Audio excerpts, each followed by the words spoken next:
दशा भुक्ति not to be used. आप ये मान करके चलिए, किसी भी एक जगह पर सपोज करो हम असेंडेंट को यूज करेंगे, तो मैं आपको वहां पर बताऊंगा कि हम असेंडेंट कहाँ यूज कर रहे हैं।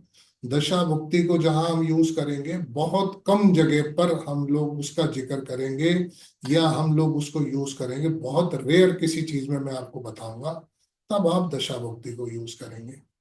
यहाँ पर जो असेंडेंट है वो है, यहाँ इसको बोलते हैं जुपिटर को जीव लगना। मतलब अगर हम लोग लगना की बात करते हैं भृगुनंदी नाड़ी के अंदर में, तो वो जुपिटर जो है वो जीव लगना है। इसको हम लगना भी नहीं कहते, इसको हम जीव लगना कहते हैं। मतलब किसी के भी चार्ट के अंदर में जुपिटर किसी भी राशि में बैठा हो, और आपके हिसाब से किसी भी हाउस में बैठा हो, तो हमारे मान लीजिए किसी का यहाँ पर 7 नंबर राशि आ रही है और जुपिटर यहाँ बैठ गया, तो हमारे लिए ये जीव लगना हो गया। हम असेंडेंट तो नहीं कहते, असेंडेंट तो हमेशा यही रहेगा जो हम लोग नॉर्थ इंडियन चार्ट में बनाते हैं, मगर ये हमारा जीव लगना हो गया। जीव लगना का मतलब ये भी है कि हम अगर बात हाउसेस की करते हैं, तो ये हमारा फर्स्ट हाउस। नॉर्मली जब आप लोग शुरू में पढ़ेंगे, शुरू में मैं जब आपको चीजें बताऊंगा, वहां पर हाउसेस को भी मैं काफी हद तक यूज करूंगा, मगर जब भी मैं हाउस की बात करूंगा बीएनएन के अंदर में भृगुनंदी नाड़ी में, वो जो हाउस होगा वो जुपिटर को जीव लगना मान करके होगा। यहाँ पर कोई भी जो ये असेंडेंट है, इसको लग्न मान करके हाउस को हम बिल्कुल भी यूज नहीं करेंगे। हम जितने भी हाउस की बात करेंगे वो जुपिटर को जीव लगन बना करके करेंगे, ठीक है ना। तो ये बहुत मेजर चेंज है पराशरी के अंदर में और भृगुनंदी नाड़ी के अंदर में, कि हम लगना को इस्तेमाल नहीं करते हैं, हम यहाँ पर जीव लगना को यूज करते हैं। यहाँ पर दो तरीके की नाड़ी हम लोग बात करेंगे, या दो तरीके की चीजें। नाड़ी जो है, आप लोगों ने फिर भी बहुत बार सुना होगा पाम लीव्स के ऊपर में जो लोग थंब इम्प्रेशन ले करके भी हमारे बारे में बताते हैं, तो ये जो बेसिकली नाड़ी है वो है, तो ये वही नाड़ी, जब हम बात करते हैं नाड़ी की, है तो ये वही नाड़ी, बट यहाँ पर हम नाड़ी को इस्तेमाल करेंगे हॉरोस्कोप से। तो इसमें दो तरीके की नाड़ी शी होती है। एक तो जीव नाड़ी है, जो मैंने कहा जुपिटर को लगन बना करके हो सकता है। ऐसे ही ये जीव नाड़ी या जीव लगन हमारा जुपिटर है जो हम खुद हैं।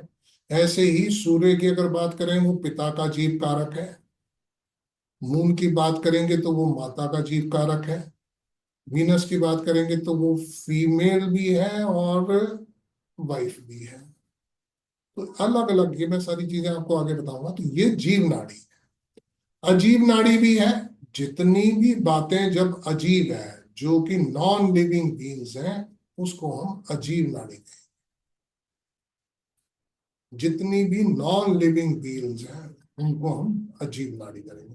तो ऐसे में अगर मान लीजिए सिंपल सी बात है, अगर किसी के भी जुपिटर के साथ में सन बैठा है, मैं आपको छोटा सा एग्जांपल ही दे रहा हूँ, जुपिटर के साथ सन बैठा है, तो ये तो हमारा जीव लगना हो। मतलब ये जो है नेटिव सेल्फ हो गया, और ये जो सूर्य है ये कैरेक्टरिस्टिक हो गई इसकी। यहाँ पर सूर्य जब हम इसको कैरेक्टरिस्टिक्स के लिए यूज कर रहे हैं, तो ये अजीब है। अब हम क्या कर सकते हैं, इस सूर्य को हम जीव मान लें अगर, तो ये पिता है। तो ऐसे में क्या होगा, जुपिटर जो है वो अजीब हो जाए। मतलब इस सूर्य के लिए ये जुपिटर अजीब है, और इस जुपिटर जीव के लिए ये सूर्य अजीब है। मतलब सूर्य जो है डोमिनेट भी देगा, सूर्य ईगो भी देगा, सूर्य एटीट्यूड भी देगा। रुपेश जी, आप अपने जो भी स्क्रीन यूज कर रहे हैं उसमें आपके पेन के मार्क्स आ रहे हैं, तो मेरी स्क्रीन पे आ रहे हैं, प्लीज थोड़ा बहुत ध्यान रखिए। तो ऐसे में ये जो कैरेक्टरिस्टिक्स हैं जीव और अजीब को मिलाने की, आप ये सब चीजें बहुत डिटेल में पढ़ने वाले हैं। मैं सिर्फ जीव और अजीब के बारे में बताना चाह रहा हूं कि आप जब जीव एक किसी भी कैरेक्टर को जीव मान लेते हैं, तो दूसरे प्लैनेट जो हैं जब उसके साथ जुड़ेंगे तो वो अजीब का काम है। नाड़ी के जो रूल्स हैं वो बड़े सिंपल से रूल हैं। जब हम रूल्स के ऊपर आएंगे, अभी मैं कोशिश करूंगा आज अगर कुछ दे सकूं, नहीं दे पाए तो भी, जो नाड़ी के रूल्स हैं वो बड़े, वो रिटर्न तो नहीं देना ना, नहीं देना, मना करो, सिंपल से रूल्स। मतलब आप ये मान करके चलिए, अगर आप इनके बारे में समझ जाते हैं, इनको अगर आप फॉलो कर लेते हैं, तो आपके लिए प्रिडिक्शंस करनी बहुत आसान हो जाएगी। मैं हमेशा अपने कोर्सेज में, अपनी क्लासेस में कहता हूं कि आप डे वन से प्रिडिक्शंस कर सकते हैं, अगर आप इनको प्रॉपर तरीके से फॉलो करें। थोड़ा सा जिन लोगों ने पराशरी पढ़ा हुआ है या जो लोग पराशरी पढ़ रहे हैं, वो लोग उस पराशरी को इसके साथ साथ इंप्लीमेंट ना करें।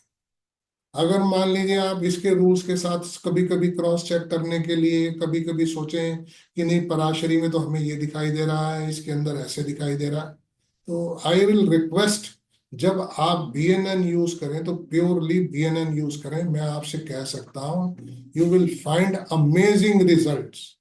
आप लोग वो सोच नहीं सकते जितनी आसानी से आप इसमें प्रिडिक्शंस करेंगे, और जितना वाव फैक्टर आपको इसमें मिलेगा, ना तो पराशरी में मिल सकता, ना केपी में मिल। मैं इसकी तरफ आकर्षित ही इसी चीज से हुआ था कि इसके अंदर बहुत सा वाव फैक्टर है। आप बहुत आसानी से एक चार्ट देख करके मदर के बारे में, फादर के बारे में, नेटिव के बारे में, उसकी वाइफ के बारे में, इतना सिंपल है, आपको ऐसे दिखाई देना लगेगा कि आपको लगेगा कुछ मेहनत करनी ही नहीं पड़ रही। यहाँ पर हम कहीं पर भी हाउस लॉर्ड को यूज नहीं करेंगे, जो कि सबसे बड़ी बेस है पराशरी की, कि कौन से भाव का लॉर्ड कहाँ बैठा है, इसको हम बिल्कुल भी यूज नहीं करेंगे। हाउसेस की बात तो करेंगे, मगर हाउस लॉर्ड की बात बिल्कुल भी नहीं करेंगे। किसी किसी जगह जब करेंगे तब मैं आपको बताऊंगा कि कहाँ पर आपने हाउस लॉर्ड को यूज करना। आप इनको जो रूल्स भी आएंगे, मैंने कहा आपसे बड़े सिंपल से रूल हैं, जहां पर भी आपको इसको यूज करना होगा, यहां पर थोड़ा सा में एक्स्ट्रा केयरफुल होना चाहिए। किसी भी कंक्लूजन में पहुंचने से पहले, कभी भी आप किसी के भी चार्ट को पढ़ते हैं, जब तक कि आप पूरी तरीके से श्योर शॉट नहीं होते, पूरी तरीके से कंक्लूजन में नहीं पहुंचते, तब तक उसको नहीं बताना चाहिए या जजमेंट नहीं देना चाहिए। तो ऐसे में हमारा जो पर्पस है, मैं अपने बारे में भी बताऊंगा, to show people the right path. और ये सबसे अच्छा आप बीएनएन के द्वारा किसी को गाइड कर सकते, आप किसी को भी सही दिशा बता सकते हैं। बड़े आसानी से आप बता पाएंगे आपकी लाइफ में क्या, अगर ये जो मिजरीज आ रही हैं उसका कारण क्या है, इन मिजरीज से बाहर आने का क्या हम लोग उपाय कर सकते हैं, या कितने समय के लिए ये मिजरीज हो सकती हैं। वो सब चीजें जो है आप बड़े आराम से देख पाएंगे और लोगों को ठीक तरीके से गाइड कर पाएंगे। हम सभी जानते हैं कि आज अगर हम लोग प्रिडिक्शंस करने जाते हैं किसी के बारे में भी, तो कोई पूरी तरीके से संत नहीं है और कोई पूरी तरीके से चोर नहीं है या बेईमान नहीं है। तो ऐसे में हम किसी की भी स्ट्रेंथ, बहुत जरूरी है किसी की स्ट्रेंथ के बारे में बताना, किसी की भी वीकनेस के बारे में बताना, और जो उसकी मॉरलिटी है, उसकी इमोरलिटी है, इसको हमें बड़ी सोच समझ करके बताना है। आज सपोज करिए कोई आदमी जो है थोड़ा सा वीक है या थोड़ा सा डिप्रेस्ड है, तो आप उसकी स्ट्रेंथ के बारे में बता सकते हैं। कोई आदमी बहुत ज्यादा ओवर कॉन्फिडेंट है, बहुत ज्यादा अपने आप को वो समझ रहा है, तो थोड़ी सी उसकी वीकनेसेस के बारे में बता सकते हैं, उसकी मॉरलिटी है या इमोरलिटी के बारे में बड़ी सोच समझ करके बताएं। किसी की आप ये सब चीजें बीएनएन में बड़े खूबी से देख सकते हैं, किसी की मॉरलिटी है, किसी की इमोरलिटी है, ये सब चीजें जो है बीएनएन में बड़े आराम से आप देख पाएंगे। तो आपको बड़े ध्यान से किसी के बारे में भी इन चीजों को बताना अब जैसे मान लीजिए कि कोई फीमेल चार्ट आपके पास में आ गया, उसके अंदर में कहीं पर कोई इमोरलिटी दिखाई दे रही है, कोई लग रहा है कैरेक्टरिस्टिक्स या लूज मॉरल्स की वो फीमेल हो रही है, तो आप मान लीजिए किसी को बता देते हैं तो उसकी पूरी की पूरी लाइफ डिस्ट्रॉय हो सकती है। तो ऐसे में कोई भी स्टेटमेंट जो है आपकी बड़ी सूझबूझ वाली होनी चाहिए। किस आदमी के बारे में कितना बताना है, कितनी जानकारी देनी है, क्या उस जानकारी के द्वारा किसी का नुकसान तो नहीं, आपकी प्रिडिक्शंस एक बार को गलत हो जाए दूसरे के सामने, मगर उन चीजों का आपको पूरी तरीके से ध्यान रखना जरूरी है। आप किसी की सफरिंग नोइंगली हो अननोइंगली है, मतलब कभी कभी जो है हम लोग किसी के बारे में बताते हैं, किसी की नेगेटिविटी उसके बारे में, उसको हो सकता है उस चीज से ज्यादा प्रभाव पड़ जाए या उसके लिए उससे परेशानियां पैदा हो। तो मैं ये सारी चीजें आपको इसलिए बता रहा हूँ, खास तौर से 3 स्टेटमेंट्स ऐसी हैं जो कि हमें बचना चाहिए। किसी के कैरेक्टर के बारे में, किसी की फाइनेंशियल्स के बारे में हमें बहुत क्लियर नहीं बताना चाहिए, और किसी की लॉन्जिविटी। 3 चीजें बताई गई हैं। किसी के फाइनेंशियल्स, अगर मान लीजिए किसी की कुंडली के अंदर में पॉवर्टी योग आ गया, उस पॉवर्टी योग को आप नहीं बताएंगे। किसी का कैरेक्टर जो है वो या इमोरलिटी है, किसी का कैरेक्टर खराब है, वो आप नहीं बताएंगे। और तीसरी चीज लॉन्जिविटी। ये सारे के सारे टॉपिक्स हैं जो आप लोग पढ़ने वाले हैं इसमें, और इन चीजों को आपको किसी को नहीं बताना, जिससे कि किसी की होप नहीं मरनी चाहिए, किसी को नुकसान नहीं होना चाहिए। ये सब चीजें मैं आपको इसीलिए शुरू में बता रहा हूँ कि हो सकता है हम लोग रो में, हम लोग तो क्लासेस में डिस्कस करेंगे, इस तरीके के चार्ट्स हमारे पास आएंगे, हम लोग उन चार्ट्स के बारे में हम लोग क्लासेस में तो बात करेंगे, मगर डायरेक्टली कभी किसी क्लाइंट के सामने आप नहीं बोलेंगे। आप देख सकते हैं, मैं आपसे फिर बता रहा हूँ, ये सब चीजें आप देख पाएंगे, मगर किसी को बताना बहुत रेयरेस्ट ऑफ रेयर, कभी बताना पड़ता है तो एक अलग बात है, बट नहीं बताना। उसके अलावा मतलब लाइफ के अंदर में, जैसे मान लीजिए हम कहते हैं जब हम जुपिटर को लगन बना लेते हैं, तो एक समय पर ये 12 महीने, ऑलमोस्ट 11 से 12 महीने ये एक ही राशि में आता है। तो ऐसे में क्या जो जितने इस समय पर लोग पैदा हो रहे हैं वो सब एक सा ही भविष्य लेके पैदा हो रहे हैं? एक बहुत बड़ा सवाल है बीएनएन स्टूडेंट्स के लिए भी। और इसीलिए इतना ज्यादा लोग जो है पराशरी, क्योंकि असेंडेंट हर 2 घंटे में बदलता है, ये जुपिटर 1 साल तक बैठा रहेगा, क्या हम उसको लगन मान करके सबकी प्रिडिक्शंस कर सकते हैं? क्योंकि जुपिटर तो, मगर मैं आपसे ये कहना चाहूंगा कि ऐसी जो पक्की आप मान करके चलो कि किसी की भी कुंडली के अंदर में जब भी हम जुपिटर को लगन बना के चलते हैं, पहली चीज तो ये है कि जो भी देश काल पात्र जो है इसके अंदर बहुत बड़ा मैटर करता है। जो आपके पास नेटिव आ रहा है, हो सकता है 2 कुंडलियां एक सी दिखाई दे सकती हैं, मगर देश काल पात्र, कल भी क्लास के अंदर बात हो रही थी, मैं आपसे यही कह रहा था, हम लोगों ने क्लास के अंदर बात करी कि अगर सपोज करो एक ही समय पर अंबानी के घर में बच्चा पैदा हो रहा है, मतलब किसी रईस घर में बच्चा पैदा हो रहा है, और उसी समय पर किसी भिखारी के यहाँ पैदा हो, कुंडली तो दोनों की एक सी बनेगी, कुंडली में कोई अंतर नहीं आएगा, चाहे वो आप पराशरी से बनाओ, चाहे बीएनएन से बनाओ, या किसी से भी बनाओ।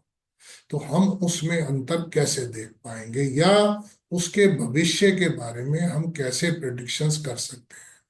तो मैंने यही चीज का, मैंने, मेरे को एक सवाल मेरे दिमाग में उठा, मैंने जवाब भी यही सोचा कि कभी भी हमारी लाइफ के अंदर में प्लैनेट्स रोल प्ले करते हैं। आज एक एक प्लैनेट की बहुत सारी सिग्निफिकेंस है, एक प्लैनेट जो है मल्टीपल सिग्निफिकेंस लेके चल रहा है। जैसे आज मान लीजिए सूर्य ईगो का भी कारक है, सूर्य आत्मा का भी कारक है, सूर्य एटीट्यूड भी देता है, सूर्य पायस भी है। तो वी हैव डिफरेंट, हमारे पास में किसी भी प्लेनेट की कैरेक्टरिस्टिक्स जो हैं वो काफी अलग अलग भी हैं। मतलब आप अगर देखें तो पॉजिटिव साइड में भी हैं और नेगेटिव साइड में भी। अब आपके पास में क्या आपको वो पॉजिटिव एटीट्यूड्स मिलेंगे या पॉजिटिव उसके एट्रीब्यूट्स मिलेंगे या नेगेटिव एट्रीब्यूट्स मिलेंगे, it depends upon your past कर्म। आप पास्ट से क्या करके आ रहे हैं और वो प्लेनेट आपको क्या देने वाला है, वो डिपेंड करता है आपके पास्ट कर्म। तो ऐसे में जो देश काल पात्र की हम लोग बात करते हैं, जहां पर ये पात्र जो आ गया, आप कैसे पात्र हैं, आपके पास में उससे क्या मिलने वाला है, ये डिपेंड करता है कि आपके पास्ट कर्म कैसे थे। आज मैंने आपसे बताया बहुत से चार्ट आपको देखने को मिलेंगे, रोजमर्रा में मिलेंगे, रोजमर्रा में मिलेंगे कि एक ही प्लेनेट जो है वो किसी को कुछ दे रहा है, किसी को कुछ दे रहा है। आज जुपिटर के साथ सन बैठ करके एक